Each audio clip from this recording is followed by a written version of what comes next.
Hello, yet again. Thanks for tuning in to the most depressed man in podcasting. That's really saying something. Adam Pecora here, and this is, of course, Requiem for a Tuesday. Thank you for tuning in. Look, last week I closed hoping to not really talk about the Bears that much. And I won't. I'm going to stick to it. I just can't really ignore, we can't just act like nothing happened, is really all I'm saying here. And look, the Broncos just lost 70-20. Unprecedented loss. And they are favored on the road against the Bears by 3. Not even 1 or 1.5. 3.5. I believe it's 3.5. Might just be 3. Either way,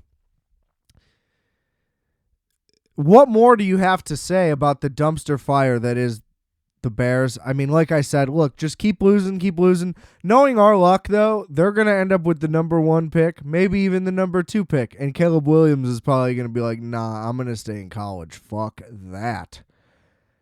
And rightfully so. I mean, this is like I don't know. I'm never going to not love them because I just can't. But it's like, yeah, I'm just going to check out, I think. It's like John Fox, Trestman era right now. I mean, it's worse than that. This is the worst team in the history of the team. Everybody's bad. It's everybody's fault. And even if it were if you could point the finger, who fucking cares? Point the finger at someone who could fix it. And that would be the most shocking thing ever. It might just be doomed forever. It might be the worst thing of all time. I don't know.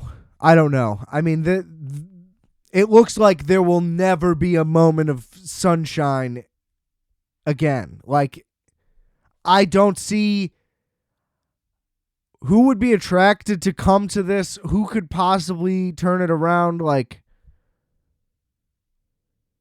I'm losing long-term optimism to where it's like, obviously the season is over. I don't know. I don't see any scenario in which, the organization's just going to get it right this time. It's over. Like, it's over 10 years, I think, is the best case scenario. I mean, we're the Jets. They're the same. And, a good season every 5 years has made us, think that we're not the Jets. We're the Jets. And it's bad. Like, we're the Browns and the Jets. And both of those teams are in better situations. And yeah, I don't know. Last year, to make the season more bearable, I kind of made the Giants my surprise fandom. Like, okay, I can at least root for them after the Bears lose. And then that'll give me a little something. Obviously, I'm still kind of rooting for them this year. The impact just isn't there, especially since they're coming out like dog shit. So I'm kind of looking for a new bandwagon team this year. Not that the Giants had one. It would be the Lions, because I do... Excuse me, I'm burping live. I don't care. I feel like garbage. You know what I did after the Bears game yesterday? I was like, I'm getting a lot of McDonald's. And then you know what else I did? I went to Burger King for dessert. Sad times, people. Sad times. Although Burger King, superior dessert. If you haven't had a Hershey pie from Burger King, what the fuck are you doing to yourself? Anyway, yeah, it's just bad. I don't even know. I don't even know what I was saying. But of course, the Lions. Look, the preseason hype was too much, plus a division rival. It's like, I'm not going to hop on that. Now, again, none of there's a rivalry with fucking anyone. The Bears are just an absolute joke. Too much hype on them, though. right now, look, it took me a while to get into the Giants last year, especially after historically hating that franchise. Right now, it's kind of the Falcons, but Desmond Ridder might be so bad that it's not salvageable. But I like a lot of the pieces on that team. So we'll see. I mean, if they become completely unwatchable, then it's like, well, or stay completely unwatchable like they were yesterday, then it's like, well, I'm not going to root for them if they're just going to be bad. Like, there has to be some element of joy that I get out of the team. So I'm just kind of waiting for that. There's nobody jumping out at me so far, which is sad because I need to pivot. I need a summer vacation team. You know, that's what it is. It's not even, you call it fair weather, you call it bandwagon if you're negative and annoying. I just need something to not want to jump off of my roof every Sunday. Like, I need a silver lining. And obviously my pick of trying to think the Giants were going to step up a year and maybe contend, not looking great. They're rough. I believe they play tonight as I'm recording this. They got crushed on Thursday. That's right. How could I forget how badly they got crushed on Thursday?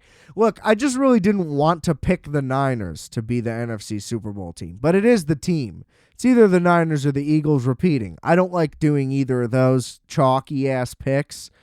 But, I mean, I hate the Niners. I love some of their pieces, too. Like, I love Debo and Ayuk, and the Purdy story is amazing. I love any story like that. Everybody does. But everybody else, I dislike. I don't like Fred Warner. I don't like CMC. I definitely don't like George Kittle. I don't even really know why. I don't have good reasoning. I'm just letting you know, in case you were wondering. And I don't like the Eagles either. I love A.J. Brown, but other than that, I mean, I just don't like them. I've never liked the Eagles either. That's not true. Mike Vick Eagles, but that was for my boy. Other than that, I have despised the Eagles my entire life. So that's that. I mean, I don't know. I guess I just wanted to dive deeper into more of my failures in predicting this year.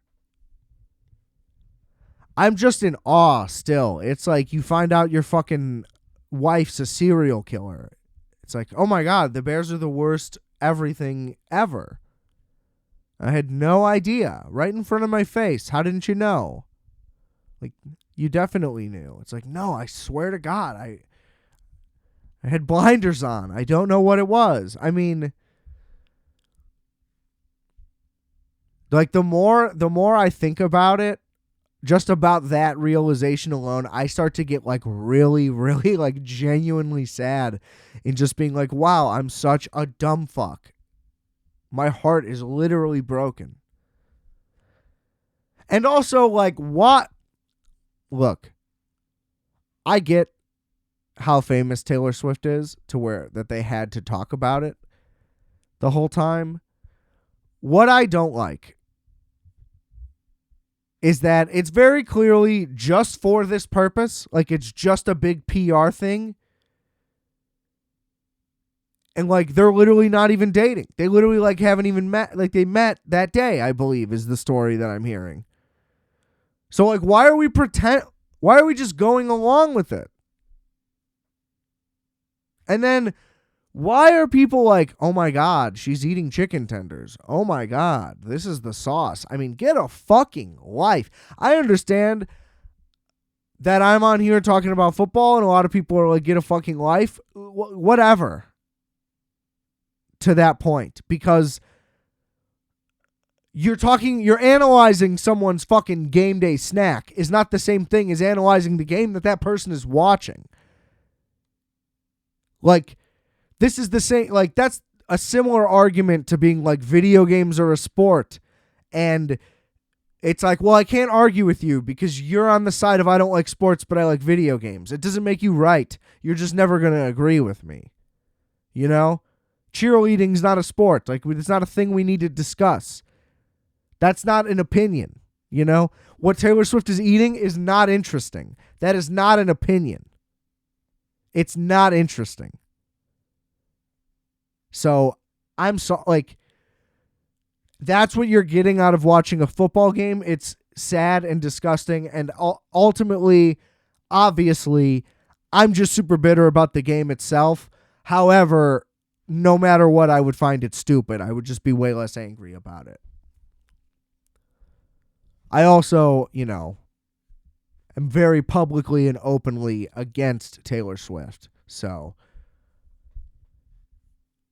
whatever, I guess. She wins again and I lose again. So, it's just how it goes anyway. It doesn't matter. So, it's fine. I eat shit. That's what my fucking life is. I eat shit and I take shit and I smile and I say, yes, sir. May I have another? Because I'm a fucking loser. But I mean, I am. I just, this is the worst. It's the worst. And I don't want them to turn anything around. It's Nagy all over again. I want it to just be over. Fuck them all. It's fucking horrible. What is, if I don't win the fucking lottery tomorrow, I might as well just end my life tonight. That doesn't make any sense, obviously. I'm too upset to even be coherent in my absurd jokes. Look, I'm too fucking sadistic to actually sever any ties or do anything. It's just going to be more of this forever. And I said I didn't want to spend that much time on it, and it's half the fucking episode now. Because, whatever. Because I'm a little piece of shit.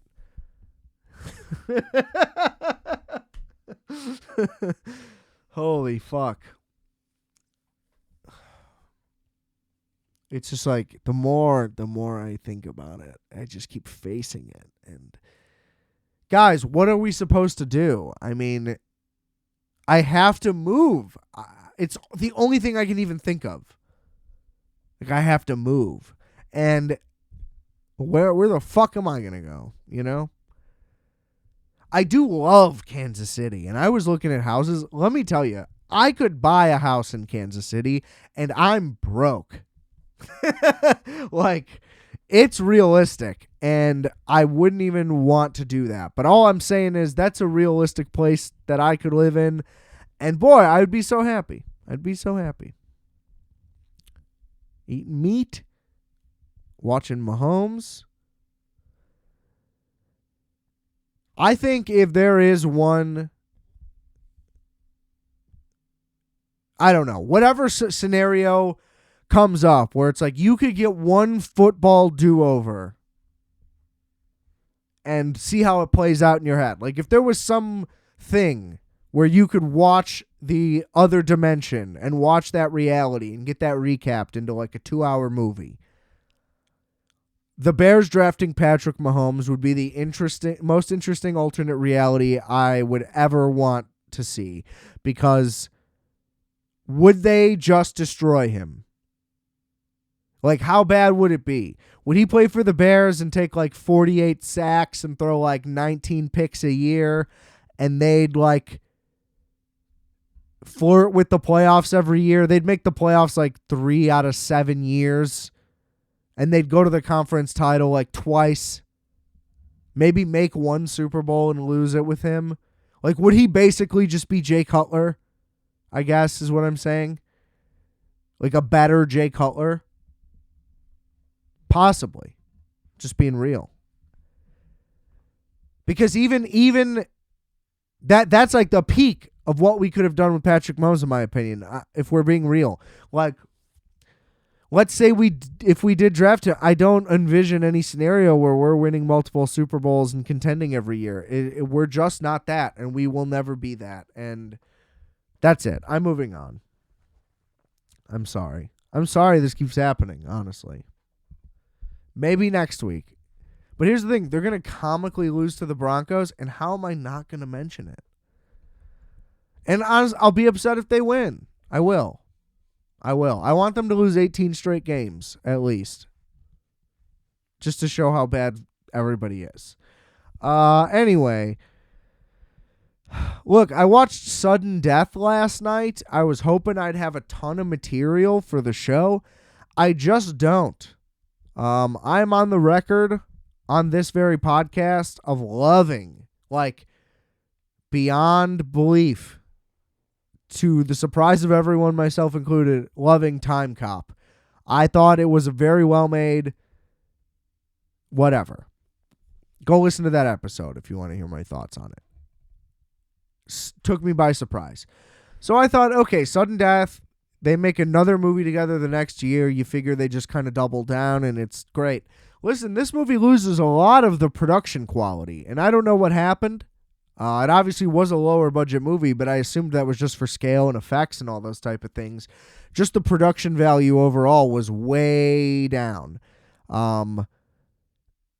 Because, I mean, everybody knows, Jean-Claude Van Damme is essentially B-movie Schwarzenegger or B-movie Stallone, whatever you want it to be. He's the B-movie action guy. And you kind of either love them or you hate them. A lot of them are just really unwatchable and boring. Not that I've seen that many. Frankly, Bloodsport's very good. Overall. You have to deal with like 20 rough minutes, but then it's worth it. If that, even, honestly. But I'm pretty sure it's a coin flip most of the time. I'm pretty sure it's a coin flip in the best case scenario, actually. And most of the time they're pretty bad and unwatchable. But I don't know. I am interested in doing a deeper dive into his filmography, I will be honest. That might be a big future in this show. We'll see. I make a lot of open promises like that, and I do not deliver. Who are we kidding? I'm never going to watch Atlanta. That's the official declaration.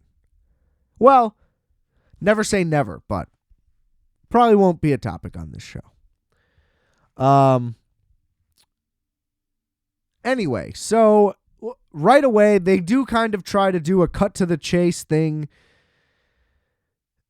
I like that they do an exposition background story instead of just trying to like talk it out for no reason. But then that's followed up by a really long exposition thing that's really thrown together, a lot of choppy editing. And it's basically like he's taking these kids to the hockey game. He's also the fire marshal. And then they also try to horn in that he's not, and that his kids kind of think he's a punk bitch, which is like totally unnecessary. But the crime stuff is done pretty well. You're kind of thrown right into their whole enterprise. This movie is essentially like the Fenway heist. If the Fenway heist from the town were the whole movie / Die Hard. So it's like if John McClane showed up to the Fenway heist of the town. That's Sudden Death. It's an incredible premise. Like if this were given the A-movie treatment that I feel like for some reason Time Cop was. I mean, it's a high-budget movie. It made $100 million, which for the time, again, listen to my episode if you're interested.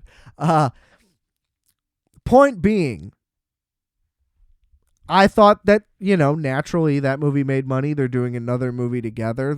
Peter Hyams, I believe is his name. You figure they're coming back with the same level of stuff, and they just really weren't. It's whatever. It's not in line with Jean-Claude's other films in terms of choppy editing.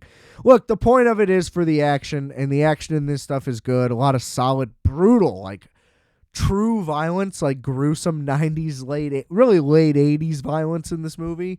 Although there definitely was a propensity to just show a lot of gore in action movies for a long time. Maybe that was like a Tarantino reaction in the 90s. I don't really know. But a gory film, a little bit absurd. He ends up getting onto the ice as like a goalie, but he also does conveniently get around the stadium and find a bunch of bombs. The overall plot is these goons essentially set up bombs around the arena, and then they knew that the vice president was going to be in attendance as, election year type shit. They make the rounds for PR and whatever. I love that they got real NHL approval. This was a big thing in the 90s, apparently. It seems like a lot of movies back then just had official deals. Blackhawks, Penguins, Stanley Cup, unlike the 91 actual match where the Blackhawks got pummeled, this is game 7. It ends up going to overtime, hence the title, sudden death. Basically, they take the vice president hostage via the cook by taking his wife hostage. Pretty elaborate, well done crime stuff, like I said, and they show them set all this up pretty well. They take the vice president hostage. They basically move a bunch of these bank accounts around, so I end up with a bunch of fucking money. Not bad. And he's like, I can't, whatever. He's like, okay, we're going to fucking kill someone in this suite at the end of every period. And then at the end of the game, if it's not done, I'm blowing up the fucking stadium and I'll be dead, whatever. I don't care. I'll kill us all. I believe he has a helicopter waiting for him so he can escape, whatever. Absurd. It would be better, honestly, if it was just, I'm this deranged, dude. It's like, give me the money or we're all going to die. I don't really care. Make it happen or don't.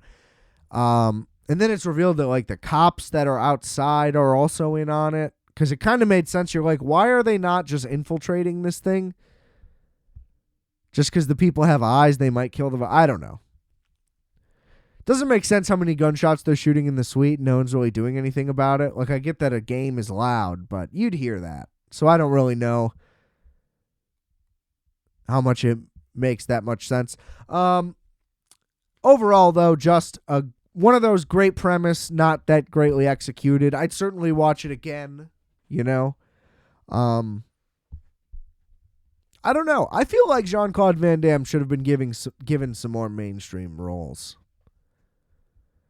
Obviously, the acting's not really there. Not that Schwarzenegger's ever... there's a few times when Schwarzenegger can really act, but most of the time, the role is dictating that he can't, which is fine. Do that with JC.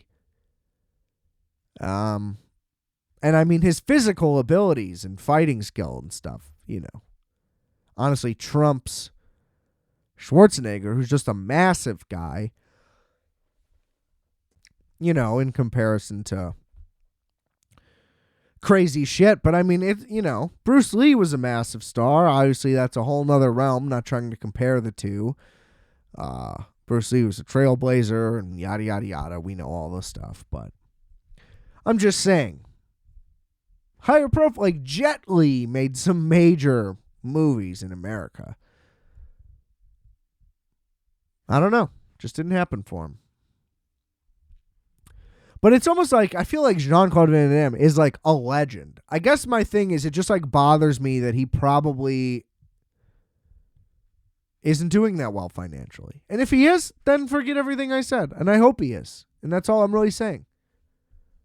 My point is simply, I hope you're doing well financially, Jean-Claude Van Damme. But I feel like he's the type of guy where it's his movies just get better with age, and whether it's a critical reevaluation or not, it's just you want to watch some fun shit, throw in a Van Damme movie. I'll watch Kickboxer tonight if somebody was you want to watch Kickboxer? Fuck yeah. Still haven't seen that one. Really, I'm up for Time Cop. That's really my main thing. Is I thought that should have led to more things. And people do not agree with me on that. And I don't care. I'm going to stand by it.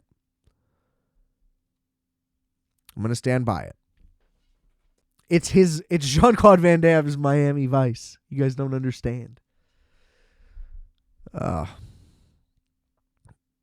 Hey, there's still time also.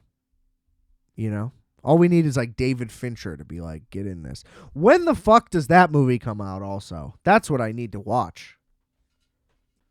Not until October 27th. That's going to be fucking awesome. God bless David Fincher. Love him so much. We may have to redo the David Fincher rankings. Did I do a David Fincher rankings? I want to say that I did, right? You know what? I want to say that when Mank came out, I still hadn't seen a couple of the movies, and so I didn't rank them yet. Interesting, ladies and gentlemen. We may have a big episode coming around Halloween then. Oh boy. Whatever else is going on, look, the writer's strike might be ending. That's exciting, I suppose. There's still the actor's strike. All it means is delays, delays, delays. I'm not happy. I need some new things to watch, ladies and gentlemen. If you got any recommendations, send them my way. Desperate times here. Desperate times. Netflix is enacting their location policy, so I'm losing stuff left and right.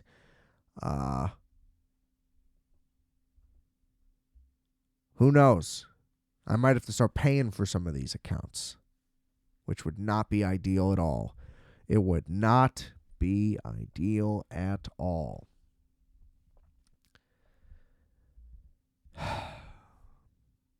Go Atlanta Falcons. My maybe team of the year. We'll see. I guess before I get out of here, didn't do plugs at the beginning. We'll plug them at the end. So thanks to everybody for tuning in. Want to say the numbers have been nice and healthy.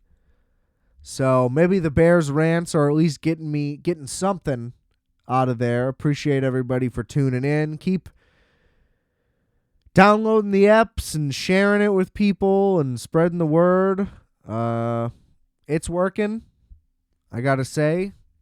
Took a dip in the summer, but that makes sense. Y'all had some things to do, as did I. We're all people doing things. Look at us. Rate, review, and subscribe as well as share and whatever. The merch is available at rfat.bigcartel.com if you are so inclined. You can follow me on Instagram at adam.rfat. That's RFAT. Ladies and germs. And, yeah, we'll see. Next week, I have a fresh copy of Tomorrowland on Blu-ray sitting in front of me. Made an attempt, fell asleep. Not a great sign. It was late. I was drinking. So put 2 and 2 together. Kind of adds up. So we'll see if that materializes into anything. If not, I'm sure I'll have another sad Bears moment, despite my best efforts to not include it on the show as much. It'll also, I think we're looking at a week 4 quarter season sports corner recap next week. Either way, that was in the cards no matter what, doing quarterly stuff. So yeah, I think that's where we are at. One last thing before I get out of here. Apparently The Office is being rebooted. A show that ran for 3.5 seasons too long is for some reason being brought back, probably without the character who made it good. And also that show has aged poorly, even for me. And I never really got it to begin with, and I still don't like it very much. There are some good episodes here or there. Anyway, that sounds like a giant disaster. And whatever. No one will learn anything, and everything will just be garbage for all eternity, I guess. How long before we're rebooting shows that were canceled after like a season or two? Now, maybe some of those didn't deserve it. I get it. That's happened before, like the Family Guy situation or whatever. Not that that necessarily deserves to still be on, but you get the point. I mean, just it's over. Just give up. Now, if it's with completely different people or whatever, I don't know. You know, they're trying to redo it a whole nother way. I didn't read too much into it. I doubt that that's even the case. Whatever it is, it'll probably be bad, but it might be good material for the show. At the very least, I suppose. But whatever. More shit always. I guess that's all we need to say. Remember, I are fat, you are fat, we are fat. Calculator.